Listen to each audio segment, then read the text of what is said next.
Today we are going to try something different. We are actually turning the menu into the game. Well, we turn the menu scene into the game, I should say. Ever since the first time launching Jurassic World Evolution 3 at the offices of Frontier, I was caught by the beauty of this menu scene. You know, I was very happy because the games before, they had this very kind of modernized, I don't know, control room kind of thing. It's nice, you know, but it doesn't really give you the idea of I want to create, I want to build. And this wonderful thing over here, the menu we have in Jurassic World Evolution 3, is so super cool. Knowing that this potentially uses some trickery and some little fakes here and there and maybe some CGI, you know, that is in there. By the way, CGI, like if you take that literally, obviously everything we do over here is kind of CGI, isn't it? But you know what I mean, it's like kind of maybe used After Effects or whatnot. It's definitely a loop scene and added some effects in. But I thought there are so many things that are actually in the game, and even the buildings are the obvious blueprints we have in the game. So I thought, let's go for it. The first challenge I had is to find the correct map to build it on. And I'm not entirely sure if I have found the correct one. I went with the Sichuan Valley kind of thing, the China one. The reason for that is that the architectural styles they use in the shot are definitely the ones from the Asian set. The map color grading kind of looks similar to it when there is full sunlight, and the, you know, foliage and fauna and kind of would match, you know. You could also go, like this map could also look like a Northern American kind of woodlands style map, but I wasn't too sure about the foliage used, so I went with this one. And I'm kind of happy with it. I think this one works. The only big issue with this map is that whenever you start playing, after a minute or two, it starts snowing, but like not in fully snow covered, but just like a very light kind of snow. And as you can see on screen right now, we have the effect now, and this is definitely not the look I wanted to go for. So whenever I needed to check, I needed to reboot the game or reload the file, because at the beginning you have full sunlight, which helps you to understand where things are going. But I didn't need that. The first hour or so was actually required to fiddle around what the perfect angle is. And honestly, I could have made my life a lot more easy if I had an idea and I forgot to use that one. I could have just put down a security camera and used the view of the security camera to always put the things into the right position. But I only came across that idea towards the end of my building here. But anyways, I then used the capture mode to always look if the kind of right angle is here. And I think we need to talk about the angle first things first, because that one was not really correct. Because they're using some sort of FOV that, I don't know, even the game may not have, or it is just kind of stitched together. Something doesn't work with the distances to the different buildings we have inside. I mean, you know, as it is basically stitched together, I assume, it just obviously makes sense that there is a bit of difference in there. But as I have a habit of recreating scenes, I don't know if you guys know, but I have actually recreated the full trailer of the teaser trailer of Planet Coaster back in the day in Planet Coaster, which was one of the most challenging things to do, because these kind of fully CGI created trailers don't really care about the logic and the physics of a theme park or of a map itself. They just create scenes and then the backdrops, if you look at it, they don't really work together because it just doesn't work. In this shot, that's not too much of an issue because this scene could literally be that way.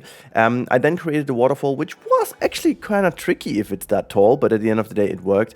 I know I have to go with the, you know, highest intensity and so on, and make sure that the slope is very harsh like this. I could have done this also a bit easier, I know, with like making sure that I use the terrain before and fall off, but yeah, whatever. I was trying to just, you know, get the scene right as soon as I could, using tall mountains. And one thing I also noticed is that the terrain sculpting takes quite some time, like it's super slow. I remember in the Planet games that if you deactivate VSync, it works a lot quicker. I haven't tested that yet, but I have to really test that because, oh my god, it just took me ages to raise all these mountains, just like moved so slow. And I ended up using a lot more stones myself and also trees and stuff to cover whatever. And also what I found interesting is that the if you use the normal scenery brush to create like all the pine trees and stuff like that, the angle where it turns into rock work only is interesting. I think it's a little bit too shallow. Like, trees can grow on quite a steep angle. And in this specific case over here, you can see how the menu scene, or actually you can't see, but if you look at the menu scene, you can see that the trees are growing kind of aggressively on a steep slope as well. While in this game, when you use the brush, it turns after, I would assume, 30 degrees, maybe even lower, it turns into only some rocks. You'll see that in a couple seconds when we get to that. It is interesting because I felt like it was a bit more simple to put all the trees in, and I needed to, here you can see that really nicely. So I was trying to cover this all. It smoothed even the ground out, but it didn't just work. And then later on I created my own slopes to kind of make sure that the trees grow there. But at the end of the day, it really didn't do the trick I wanted to. So yeah, I needed to place all these trees individually. You'll see that later on, which was quite a pain. Really, it really was a pain. I thought, you know, that was the little or least problem I will have, but it turned out to be the biggest problem, simply because of the amount of trees I needed to place individually. Here you can see I'm trying to make my best to make it not super steep, but still I wasn't able to put all these trees down. So yeah, I ended up doing this myself. I placed a couple of things in, and yeah, as I said, I'm still very confused if this is the correct map. I think it is kind of, you know, it could also be Yosemite Valley, which would also make a lot of sense, but I don't know. It's like, you know, for Yosemite Valley, the building kind of style wouldn't make sense, even at least the visitor center, whilst the towers could really work nicely, because I think these are the alpine ones in the game. It's a very nice mixture over here. Yeah, as you can see, I then was placing the nest in a different location. I could have used also the big nest, because that could have made the visuals better, but the problem is the bigger nest also has a bigger footprint, and hence even more complicated to hide, because in the game, and I would love this, to be honest, as an option to have like a null area be you know, around the building, or around the nest itself, I should say, because in the menu you have like nature around it right away, like there's grass and there's like some, you know, little leaves and stones and stuff, and with the nest in game you have this kind of forest area around this, which almost looked like a typical kind of zoo area, which makes sense for the play, you know, for the game, and make sure that the animals can walk there and whatnot. But yeah, it would be nice to just have the nest maybe as a prop, or just the ability to make sure that the rest around this is invisible, so you really only have that little mold that comes as the nest. That would be fantastic for even more creative freedom. But at the end of the day, there is already a lot of creative freedom. And honestly, I'm also very happy with the result. The result is as close as I could get in a, let's say, you know, reasonable amount of time. Sure, I could have gone very overboard and, again, redo the whole thing with the trick with the security camera. That would have made the scene a lot more permanent and a lot more obvious to, you know, reallocate the things and make sure that they are in the right position. But even then, I do think certain perspectives don't work. I'll start with the easiest one. In the menu screen, on the right bottom side, you can see the nest in the foreground. However, the nest is kind of tilted.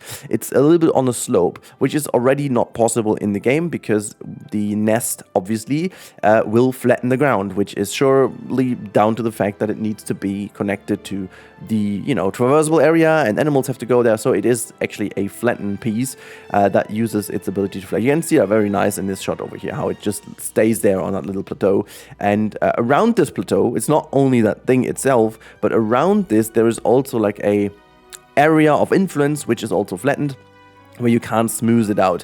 So in order to create this view down to the river, I needed to also trick the system a little bit with foliage and stuff to then shoot the scene from a little bit higher above, because if I go as close to the nest as it is over here, you'll run into the issue that the overall perspective isn't the same. So yeah, kind of hard to do. But at the end of the day, as I said, it's a really fun little challenge here. And it also goes to show how beautiful the game, like really the game, can look, you know. I wish I had the ability to control the weather a little bit better, because that really was a pain. As I said, I needed to reload into the file every time to kind of create like the sun and so on. it's a bit of a weird one because we have the ability in the settings to, override weather and stuff. And I don't know, it's such a typical Frontier thing to do. Sometimes I'm like, I love these guys. They do great games. They do listen a lot. The new changelog for the coming update is really showing that again. But there are always these things where I'm like, yeah, but why? Like, why do you give us control over weather, but then just in steps? Like, why can I only choose between storms, infrequent storms, midday, night, dusk, dawn? Why not just give me the control we have in Planet Zoo?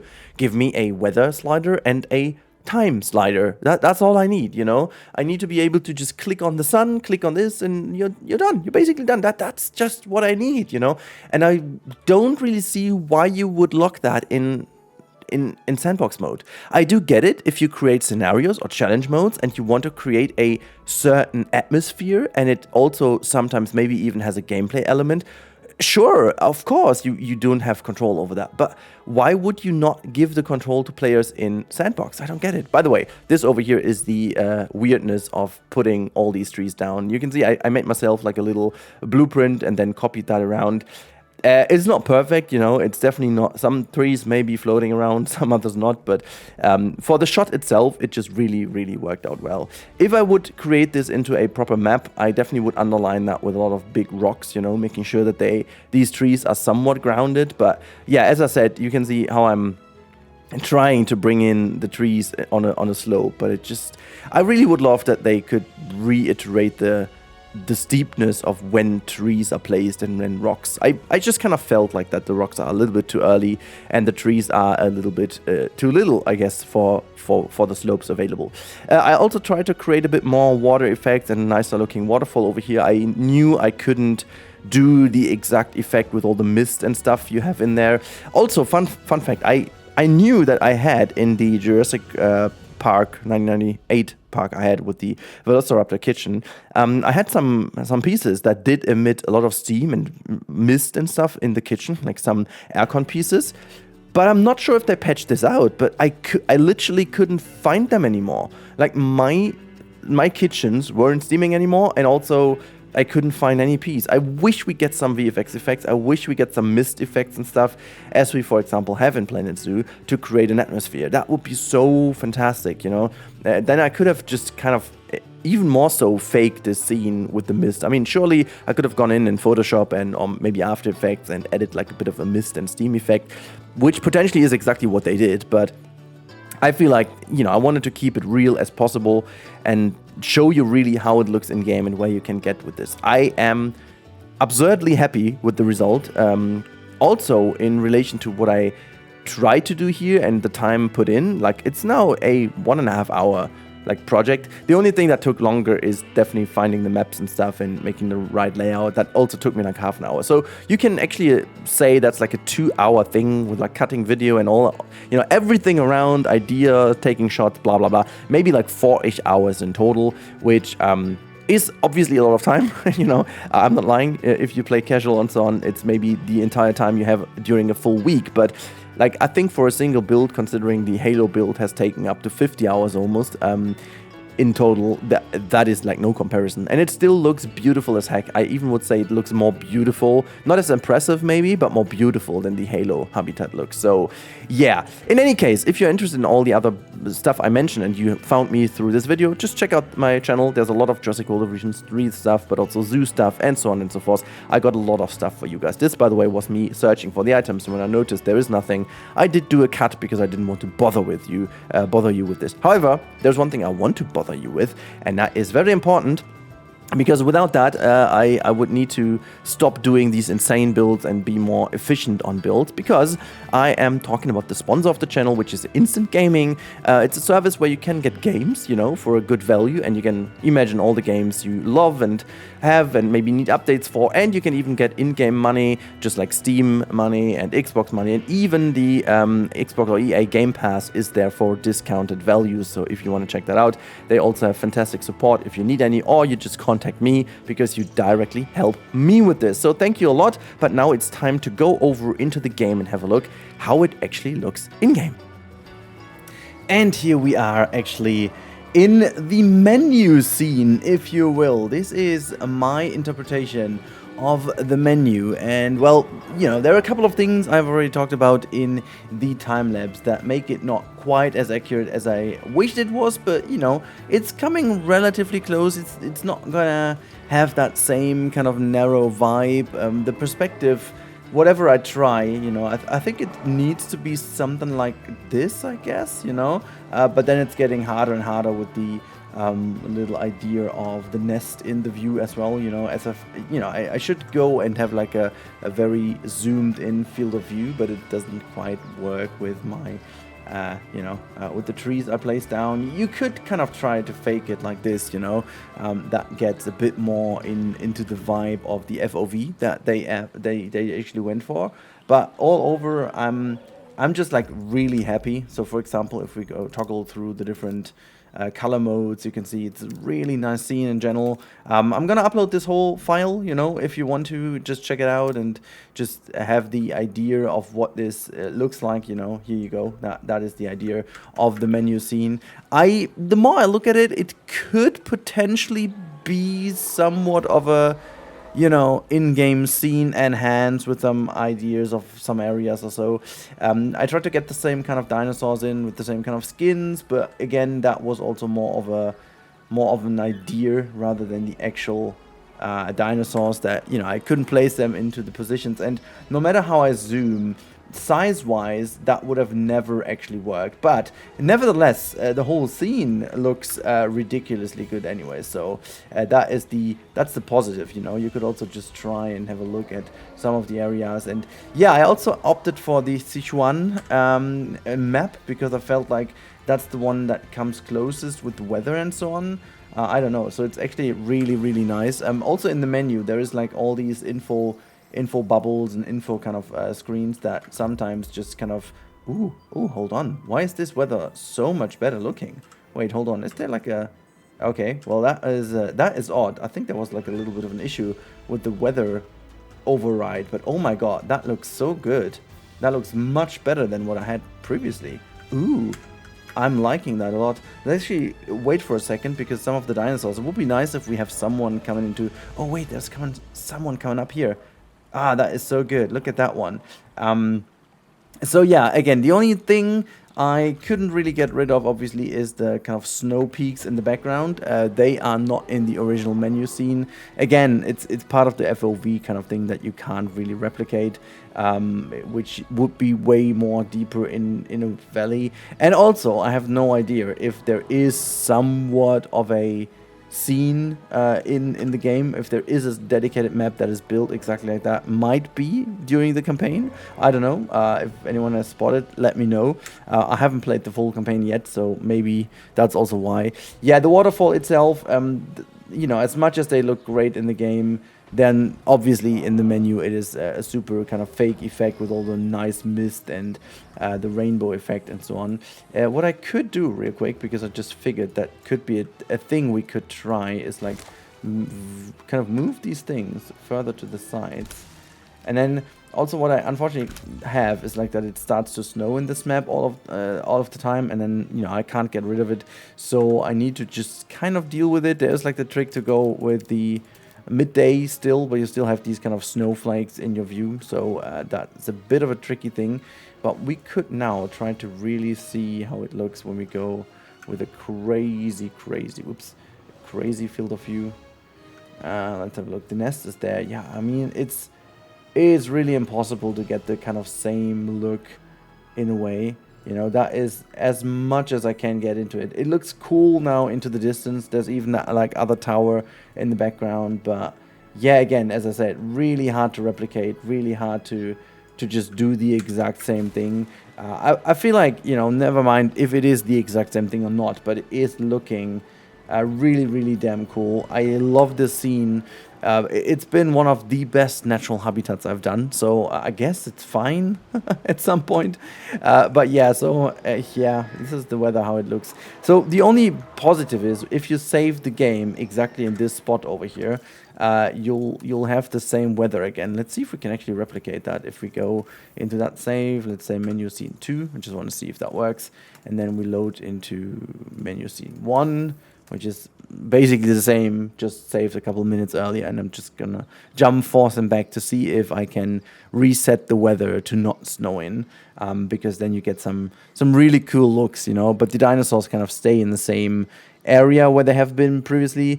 As much as I love the fact that this is kind of accurate and, but in Sandbox, I wish that we would get the ability to put the dinosaurs wherever we want. I remember there was that mod in Jurassic World Evolution 2. It was one of the best mods ever because you could just like grab a dinosaur, push it anywhere you wanted to. And I'm not even sure if later on there was even that mod where you could you could basically also select the kind of animation they should be doing. That was bonkers, obviously. Look, at the beginning you have this kind of very overpowered look of the scene, and I'm not sure why that is, but I'll take that. Oh gosh, I hate the what was that? There you go. Where I can I hate the roll. I hate the fact that the roll is in a different position. So yeah, this is basically about as best as it can get. And you know what's funny? If I just do the following, this is becoming the menu scene. You could actually keep this as a background now. I'll keep that moment fully static over here. I have my cursor disappeared, and I could then also just shut up for a moment. But the good thing is also I'm recording the game sound separate from my voice, so I can actually upload this as a scene. Maybe I'm just doing that if I find out the way to make sure it's not snowing, or actually I keep the full day cycle. I think this would be super fun to provide this as a, 10 minutes, 20 minutes kind of scene. I think that would be really fun, but for the moment being, I'm just very, very, very, very, very happy with how that turned out. I think this goes to show how nice you can build in this game.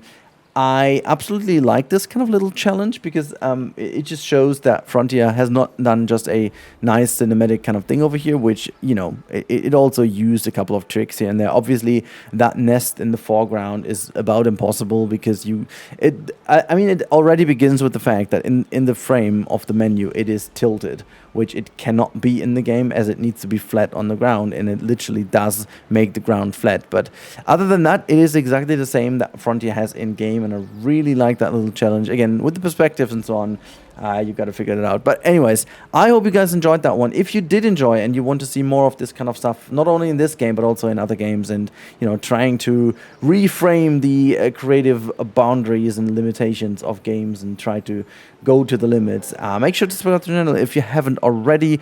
Also, there's a lot more coming into the future. I've got so many ideas, yet not that much time at the moment, so you better stick with me. It's going to take a while, but we'll be there. We'll be having some fun with some really cool stuff in the near future, so make sure to stick with me. And also, if you haven't heard the news, Planet Zoo 2 has also been announced, so if you are into animals anyways, and you haven't heard of the first game because of you being a Jurassic World fan or just a new fan, I don't know, make sure to have a look at Planet Zoo because that's a fantastic game, and soon to be having a second part, which is really cool as well. And yeah, I wish you guys all a wonderful day, night, whatever you're gonna have now. I'll talk to you in the next one, and I would be super happy to see you again. Until then, bye!